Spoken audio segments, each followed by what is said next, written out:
వీరు చెవుగోని శివకుమార్ గారు యాక్చువల్గా నాగోల్లో ఉంటారు. ఇప్పుడు కోట్ల ఖరీదుతోటి మంచి ఇల్లు కొనుక్కుని ఎదురుశత్రం పెట్టుకున్నాక అప్పులన్నీ తీరిపోవటము, బిజినెస్ బ్రహ్మాండంగా వృద్ధి అవటము, ఎక్కువైపోయినంత బిజినెస్ 2 సంవత్సరాల వరకు నాకు ఖాళీనే లేదు. అంత బ్రహ్మాండమైన బిజినెస్ ఎప్పుడు ఊహించలేకుండా లైఫ్ అంతా చేంజ్ వచ్చింది. నాకు జీవితం అద్భుతంగా అనిపించింది స్వామి. అందుకని అని చెప్పి వారి మిత్రులను కూడా తీసుకొచ్చారు. అయ్యా మీ పేరు? అయ్యా. అమ్మ తమరి పేరు?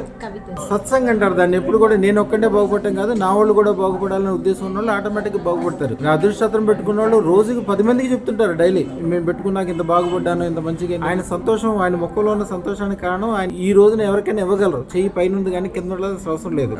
బిజినెస్ బ్రహ్మాండంగా సాగుతుంది. ఇక అన్ని రకాలుగా మంచిగా ఉండటం వలన ఆయన చాలా సంతోషంగా చెప్పడానికి వాళ్ళ బంధువులతో కూడా వచ్చారు. అప్పులన్నీ ఒక 6 నెలలు తీరిపోయాయి.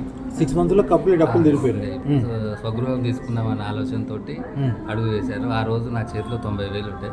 ఆ తర్వాత 2 కోట్లు పెట్టి ఇల్లు తీసుకున్నాను. 2 crores పెట్టి ఇల్లు తీసేసుకోగలరు.